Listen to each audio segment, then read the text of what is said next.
안녕하십니까. 비문학 9강 지금부터 시작하겠습니다. 자, 비문학 9강 내용은요, 제목에 보다시피 에피쿠로스의 사상입니다. 네, 에피쿠로스, 우리 친구들 처음 들어본 사람도 많이 있을 건데요. 에피쿠로스는 쾌락주의, 아타락시아 이런 것들로 유명하죠. 자, 그럼 에피쿠로스 사상으로 지금부터 선생님과 함께 들어가 봅시다. 자, 고대 그리스 시대의 사람들은 그죠? 그리스 나오네요. 그리스는 대표적인 나라가 어떤 것이 있습니까? 네. 예전에 우리 그리스 때 그 고대 국가 아테네가 있었고요. 스파르타, 그죠? 스파르타가 있죠.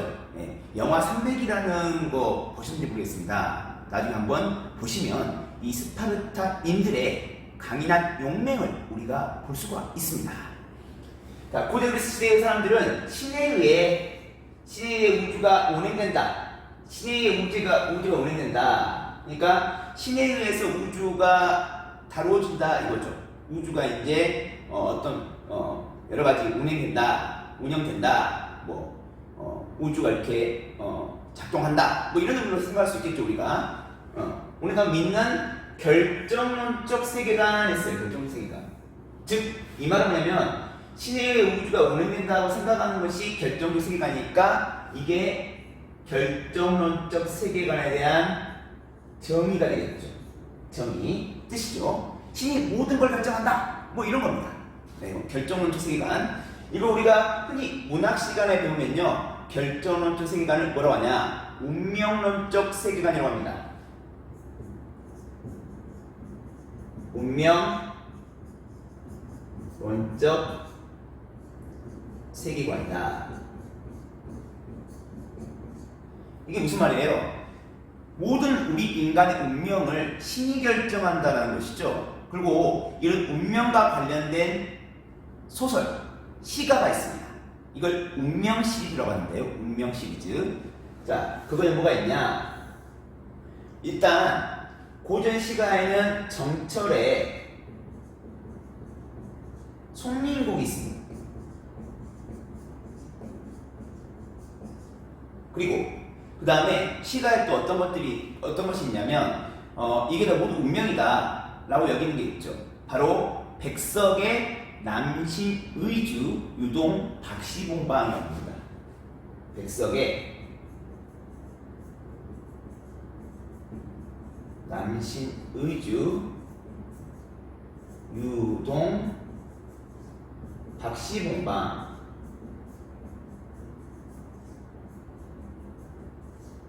자, 이렇게 시가에는 있고요. 물론 이 시가들 말고도 다양한 시가에서 인간의 운명론적 세계관, 결정론적 세계관이 보이긴 합니다. 그리고 소설에는 뭐가 있냐면, 소설은 많이 있지만 김동리의 정말 대표적이죠. 역마는 역마살인데 한 곳에 오래 정착하지 못하고 평생을 떠돌아다니는 그런 살입니다. 무서운 살이죠. 그리고 김동인의 감자가 있어요. 감자 뭐 이런 게 아니라요. 이 감자는 그 복렬한 인물이 환경에 의해서 어떻게 운명이 바뀌어 나가는지를 다룬 작품입니다. 자, 이 대 작품 정말 중요한 작품이니까 나중에 이 비문학 강의 끝나와서 여러분이 혹시 안 읽어봤다면 꼭 공부하시기 바랍니다. 아무튼 이런 시대에 의해서 우주가 운행된다, 인간의 운명이 결정된다, 이렇게 옛날 사람은 믿었어요. 그죠? 이걸 결정론적 세계관이 하는데, 이런 속에서 신에 대한 두려움이나 신이 야기한다고. 야기는 뭐냐면 일으킨다 라는 거죠. 자, 이게 이제 비문학 읽기 전략 중에 내 말로 바꾸기 전략이죠. 자꾸 이제 어려운 단어, 우리가 일상생활에 흔히 쓰이지 않은 단어가 있다면 여러분들이 자기만의 언어로 바꿔나가. 그러면 야기의 뜻은 모른대요. 그러면 그때는 어떻게 하냐면 문맥적으로 여러분이 파악해서 의미를 파악해가지고 단어를 넣으면 돼요. 네. 다음 신이 일으킨다고, 신이 만든다고 생각할 때는 자연재해나 천체현상 등에 대한 두려움을 떨치 못했다라는 것이죠. 그러니까 신이 이런 우주라든지 인간을 모두 다 결정하다 보니까 어떤 자연재해가 발생하면 우리 인간에게 벌을 주려는가 보다 라고 생각한 거죠. 그리고 우리 신이 모든 어떤 재앙들을 이미 정해놨다 이렇게 여기는 거예요. 그러니까 신을 공경해야만 이런 재난, 재해 이런 것들로부터 우리 인간이 안전해질 수 있다. 우리 인간의 운명이 행복해질 수 있다. 이렇게 믿었던 것이 결정론적 세계관이죠. 그래서 신을 무서워하고 외경이라고 해요. 외경. 신을 무서워하다 보니까 결국은 행복하지 않았어요. 고대 사람들. 항상 신을 두려움의 문제로 여기고 항상 긴장된 삶을 살았던 것이죠. 그렇죠. 에피쿠로스는 그래서 이런 게 너무나 불쌍한 거예요. 네, 가엾은 거예요. 그렇죠. 그래서 에피쿠로스 당대 사람들이 이러한 잘못된 믿음에서 벗어나도록 하는 것이 중요하다고 봤다는 거죠. 왜? 이런 믿음. 자, 이러한 있죠.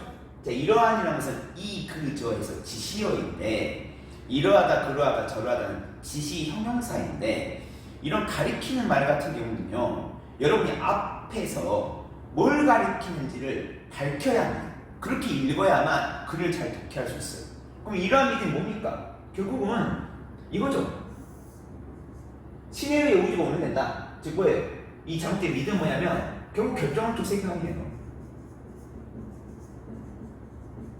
또 운명론이에요. 이런 것을 벗어나야지 어떻게 하는 거예요? 벗어나야지 행복해지는 거죠. 행복하자, 행복하자, 아프지 말고 행복하자. 그죠? 그래서 행복해지기 위해서 이런 믿음에서 우리가 벗어나야 한다는 것이죠. 근데 이를 위해서 이를 위한 또 뭐예요? 지금 뭐예요? 이런 것을 벗어나려면 그죠? 벗어나는 것을 위해서 인간의 행복에 이를 수 있도록 자연화. 자, 오늘 여러분이 살펴봐야 할 에피쿠로스의 사상이 무엇이냐? 바로 자연학입니다. 자연. 그래서 이 자연학과 이 결정을 세계관은 어떤 관계예요? 서로 대립되는 관계죠. 그죠? 전혀 생각이 다른 거죠. 즉 자연학에서는 우주나 인간의 운명이 신에 의해 결정된 것이 아니다. 그리고 결정을 생각하는 신에 의해 모든 것이 결정된다라고 보는 것이죠. 자연학을 바탕으로 해서 세상을 전개하였다 했죠. 그럼 오늘 여러분 뭐예요? 자, 서론이 처음 단락이 주어졌으면 어떻게 해야 하겠습니까? 앞으로 나올 내용을 여러분이 가늠해야 한다고 했죠. 예측해야 한다고 했죠. 앞으로 나올 내용이 뭡니까? 바로 에피쿠로스의 자연학입니다.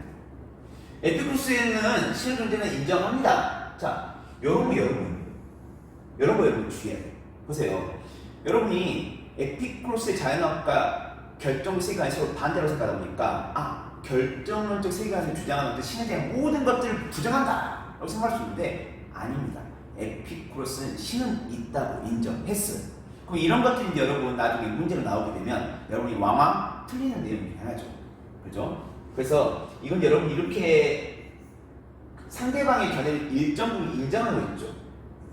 일정 부분 인정하는 거. 인정하는 거. 동의하는 거. 이런 거 있잖아요. 이런 거 여러분 좀 주의하시는 거예요. 잘 체크해 놓으셔야 돼요. 신의 존재 방식이 인간이 생각하는 것과는 다르다고 보고, 그죠? 그러니까 우리 기존의 신이 어떻게 존재하고 있다고요? 인간에 정말 많은 관심 갖고 있고 모든 인간의 운명을 결정한다고, 우주의 운행을 결정한다고 봤죠. 근데 이런 것들이 아니라는 거죠. 이런 신의 존재가 아니라는 거예요. 그럼 어떻게 존재하냐? 신은 우주들 사이의 중간 세계에 살고 있대요. 그래서 인간 세계에 개입하지 않는다는 이신론을 했죠.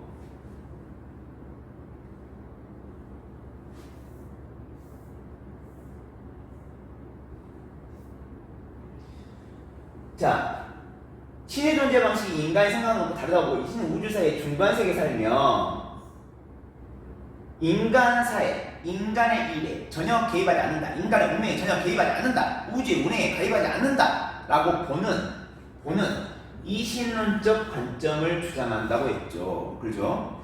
이게 이제 정의겠죠. 이신론 관점이 뭐냐? 네? 바로 신은 우주 사이의 중간 세계에 살며 인간 사이에 개입하지 않는다는 것이죠. 그죠? 그럼 이게 자연학에서의 첫 번째 주장입니다. 자, 이것은 자연학에 대한 두 가지 주장이 나오는데요. 그중에 첫 번째가 이신론적 관점입니다. 신은 인간에게 전혀 관심이 없다라는 것이죠. 여러분 요즘에 그 장마가 최근에 왔었고 또 얼마 전에 또 강력한 태풍인 와비가 올라와가지고 또 역시나 우리에게 많은 피해를 입혔죠. 그죠? 장마, 그 다음에 태풍, 그리고 지금 우리 일상의 모든 전 영역에 간섭을 하고 있는 치명적 피해를 주고 있는 이 코로나. 이런 어떤 재난재해를 여러분 겪으면 신은 우리를 버리셨는가? 신은 과연 존재하는 것인가? 에피쿠스 답장을 내놓습니다. 신은 우리 인간의 일에 전혀 관심이 없다라는 것이죠. 신이 있는 거예요. 네. 아무튼 그렇죠. 이제 물론 신을 믿는 사람들에게는 있어서 이제 이런 말들이 반갑지 않겠죠. 물론 저는 신을 믿습니다. 그렇죠? 그는 불사는 죽지 않는 존재인 신은 최고로 행복한 상태며 다른 어떤 것에 고통을 주지 않고 모든 고통은 물론 분노와 호의와 같은 것으로부터 자유롭다고 말한다는 것이죠. 그러니까 신은요 인간에게 분노하지 않습니다. 그렇죠? 그렇다고 인간에게 호의를 베풀지도 않아요. 왜? 신은 인간에게 관심이 없거든요. 그냥 행복하게 살고 있거든요. 그렇죠? 따라서 자 이거 선생님 항상 비문학 수업을 하면 이런 표지 정말 중시하죠. 오늘 수업은 아까 지시어 이, 그, 저 이러하라 그러하라 저러하라 그죠? 이런 그런 저런 이것저것 그것 그런 지시어들을 앞부 내용을 바탕으로 해서 밝혀내야 한다라는 것을 지금 강조하고 있습니다. 오늘 수업에서는요. 자 표지 뭡니까? 인과가 뭐예요? 원인과 결과 표지예요. 그러니까 앞에가 원인이에요. 신은 이런 이신론적 관점이 있기 때문에 그죠? 즉 우리 인간사에 전혀 생각이 없기 때문에 에피쿠로스는 인간의 세계가 신에게 결정되지 않으며 인간의 행복도 자율주의 인간 자신에 의해서 완성된다고 보았다는 거예요. 즉 결정세계는 뭐라고 했습니까? 행복이 결정세계는 뭐라고 했어요? 그렇죠. 신이 결정한다. 그렇죠. 신이 행복을 결정하다 봤죠. 그런데 에피쿠로스 이 신론적 관점에 의해서 신이 우리 인간의 행복을 결정하는 것이 아니라 우리 인간이 자율적으로 행복을 만들어 나간다는 것이죠. 완성해 나간다는 것이죠. 그렇죠. 한편 했죠. 두 편, 세 편. 한편 이것은 지금부터 다른 얘기할게 그런 표지입니다. 즉 전환의 표지예요. 아니 그러면 이 신론적 관점에 의해서 신이 인간의 간섭을 전혀 안 한다. 관심이 없다. 아무 개입을 하지 않는다. 그러니까 우리 신을 두려워할 필요가 없고 신이 우리 인간의 운명 결정하는 것도 아니고 우리 운명 결정하는 것도 아닌 것이니까 우리 인간이 직접 행복을 만들고 살자. 두려워하지 말자. 이제 행복해지자. 끝난 것 같은데 또 무슨 말 한다는 거죠. 그렇죠? 무슨 말 하겠어요? 설마 에피쿠로스가 그 이신론적 관점 한 가지만 갖고서 결정론적 세계관 이걸 무너뜨리려고 했겠습니까? 요즘에도 여러분 아직도 자신의 운명 탓하는 사람도 많이 있잖아요. 내가 이렇게 태어났나 보다. 내 팔자 소관인가 보다. 사주팔자를 보는 이유도 그런 거죠. 네. 그리고 운명을 믿는 것은 지금도 유지되고 있는 생각들이죠. 그렇죠? 그런 어떤 그 강한 세계관, 그죠? 강한 어떤 생각들을 무너뜨리는 것을 이 에피쿠로스라는 사상도가 설마 한 가지 이유가 공격했겠습니까? 두 번째 이유가 또 있습니다. 그렇죠? 그걸 말해주겠다는 것이에요. 한편 에피쿠로스는 인간의 영혼도 육체와 마찬가지로 미세한 입자로 구성된다고 본다. 이거는 이제 영혼 입자설이죠.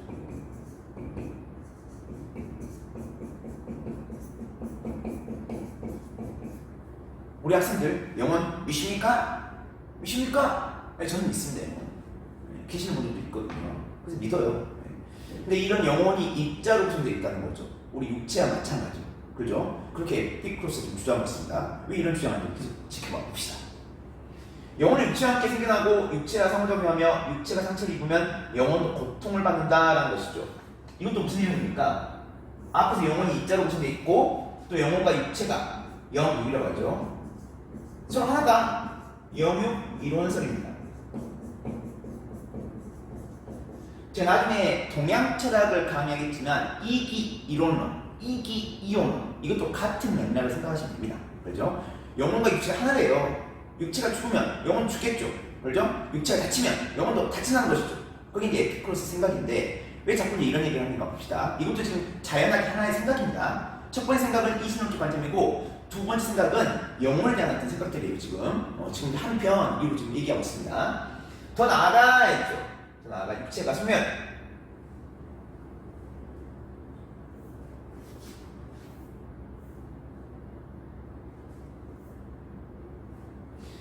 더 나아가 육체가 소멸하면 영혼도 함께 소멸하게 되어서 인간은 사후에 이긴 신의 심판을 받지 않으므로 나오네요. 신의 심판을 받지 않는데요. 네. 이건 이제 사후세계가 없다는 거죠. 에피쿠로스 사후세계 믿지 않았던 거죠. 그냥 육체가 죽으면 영혼이 죽는다 라고 본 거죠. 사람 중 인간 사후에 심판이 있다고 생각하여 두려워할 필요가 없다는 것이죠. 왜? 두려워하면 어떻게 됩니까? 두려워하게 되면 불행해지니까요. 아까 위에서 신은 인간에게 전혀 관심이 없다. 그러니까 신 두려워하지 마 했죠. 여기서 뭡니까?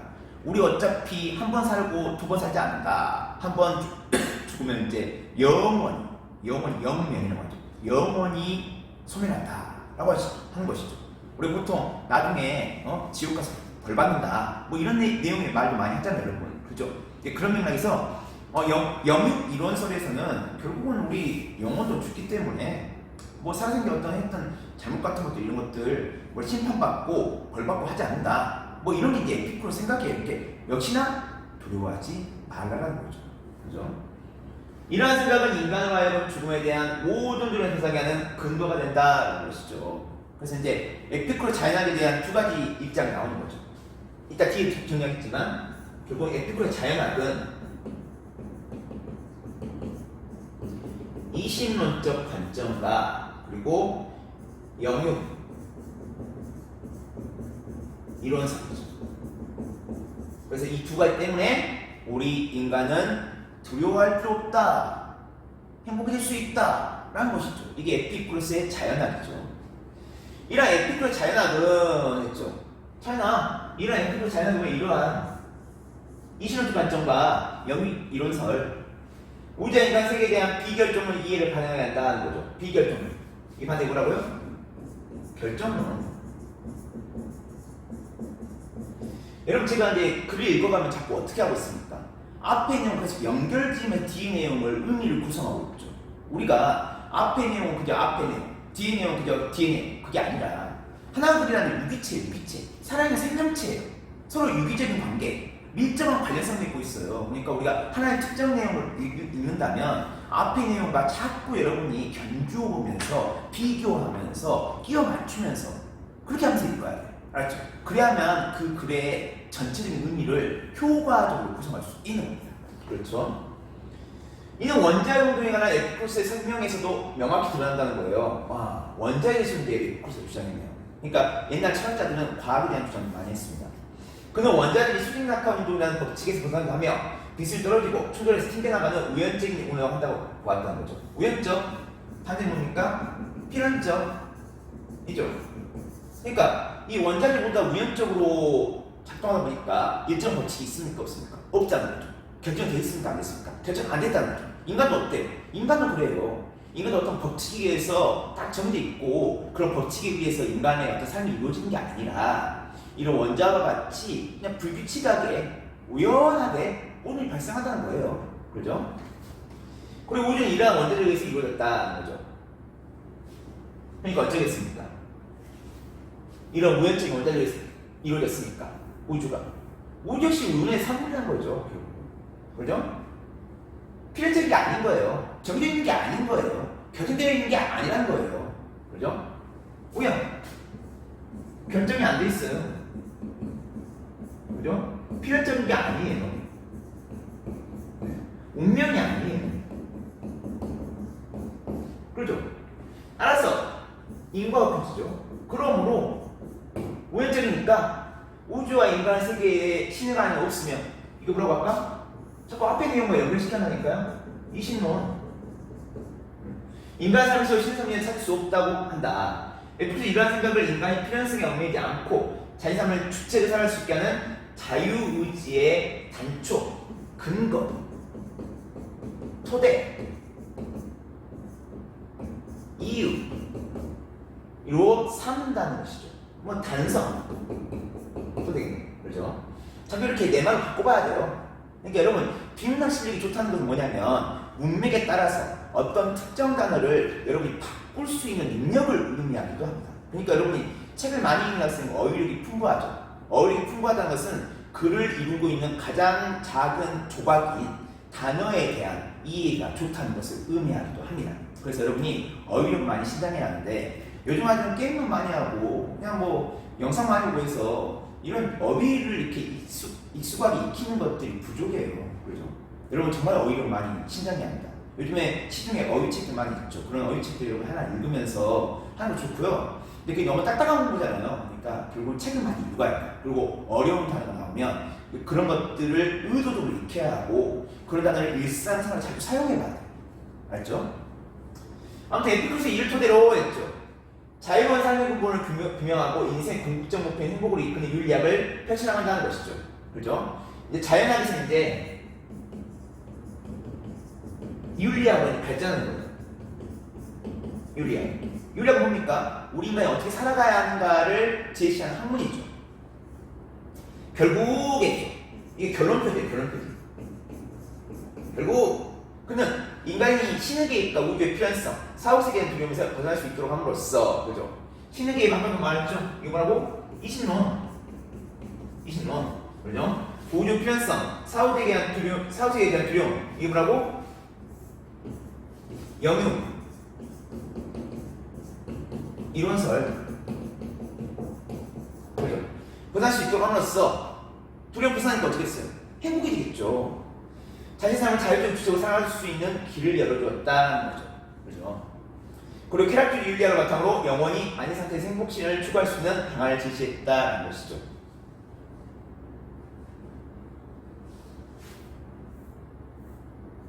자, 이렇게 해서 이제 글이 맞춰지는데요. 여러분, 자, 오늘 또 어떤 내용을 얘기할 거냐면, 이렇게 여러분 한 편의 글을 읽었잖아요. 그러면 이제, 사실 이제 문제를 풀어나가는 과정에서는 이런 시간이 없지만, 여러분 평소에 이제 제가 비문학을 준비한 하나 지리가 뭡니까? 배경식을 축적하는 방법이죠. 그죠? 배경식 많이 축적하다 보면, 나중에 지문이 주어졌을 때, 그 배경식을 바탕으로 해서 효과를 이해할 수 있다는 게 또 저의 또 다른 또 생각들이거든요. 첫 번째 생각은 이런 아까 제가 보여주었던 다양한 비문학 전략을 사용해서 비문학을 읽는 방법이 있고 또 하나 방법은 이제 비문학 비경식 많이 쌓는 거예요. 결국은 이제 어떤 특정 분야, 특정 주제의 내용은 함정이 있거든요. 그래서 그 분야에 대한 어떤 내용들을 기본적으로 익히게 되면 이게 이제 브루너의 학문의 구조인데 학문교육과정이죠. 학문의 구조인데 지식구조라고 하기도 하고요. 근데 그 지식구조를 여러분이 익히게 된다면 그 해당되는 지식 내용을 어떤 새로운 내용을 조인다 하더라도 금방 이해할 수 있거든요. 그런 맥락이 있는데 여러분이 이런 비문학을 공부할 때 다 읽고 나서 이제 여러분 정리를 하잖아요. 그럼 정리 한번 해봅시다. 결국 이제 기존에 이제 고대에서는 이제 결정론적 세계관이 이제 팽행했어요. 그죠? 결정 세계관 뭐예요? 신이 물론 결정한대. 신이 인간의 운명도 결정하고 또 이건 운명도 또 우주의 운행도 모두 결정한다는 거예요. 그렇죠? 그러니까 어때? 신의 눈밖에 나면 불행해지는 거죠. 인간은 어때요? 두려움을 받는 거예요. 신에 대해서.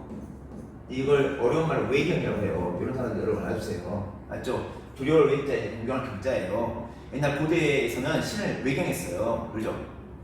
그러니까 어때요? 불행해요. 신이 화가 났나 보다. 그래서 우리에게 태풍을 주고 우리에게 장마를 주고 그리고 우리에게 코로나를 주고 뭐 이렇게 생각한 것이죠. 고대 사람들이 이렇게 생각했다는 거죠. 항상 불행했어요. 항상 긴장됐어요. 항상 두려워했어요. 그런 것을 보고 이제 에피쿠스가 이제 너무나 가엾은 거야. 불쌍한 거야. 그래서 어떤 걸 주장합니까? 자연학을 주장합니다. 자연학. 이 자연은 어떤 내용? 이신론적 관점과 그리고 뭡니까? 영육 이론설이야.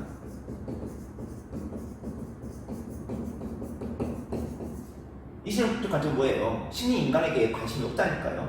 개입을 안 한다는 거죠. 그렇죠? 그러니까 신을 두려워할 필요가 없어요. 신의 눈 밖에 나서 이런 장마나 태풍이나 이게 오는 게 아니라 그냥 오는 거예요. 어떤 자연의 원리에 의해서 오는 거지 신이 어떤 결정하지 않는다는 거죠. 그죠? 영역 이론서는 뭐예요? 영혼과 육체가 하나인 거예요. 육체가 소멸하면 영혼도 소멸하니까 사후세계에 대한 두려움 갖지 말라는 거죠. 지금 죄 짓고 잘못했다고 해서 나중에 심판받고 벌받고 하지 않는다는 거예요. 에피쿠스 생각이 그래요. 그러니까 우리 두려움이 떨지 않아 대중도 결국. 그러니까 어쩌겠어요? 두려움이 없어. 그리고 자유로워. 네? 자유로움을 느끼는 거죠. 그러니까 결국 어떻게 돼? 행복이 된다는 거죠. 그죠? 이런 F가 잘 나면 후에 뭘 발전해니까 윤리학인데 어떤 윤리학입니까? 쾌락주의적 윤리학입니다. 그죠? 그럼 이제 여러분 나중에 이제 수업 언젠가 하겠지만은 이런 쾌락주의 윤리학은 또 어떤 거 관련성이 있냐면 우리 그 아리스토텔레스 있죠? 아리스토텔레스의 니코마코스 윤리학과 관련이 있어요.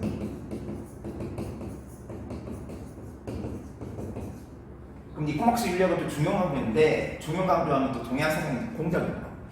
자꾸 여러분 비문학이라는 것은 지식이라는 것은 학문이라는 것은 어떤 유기적인 관성이 있고 서로 이렇게 통합하고 연결되어 있는 거예요. 자꾸 알았죠?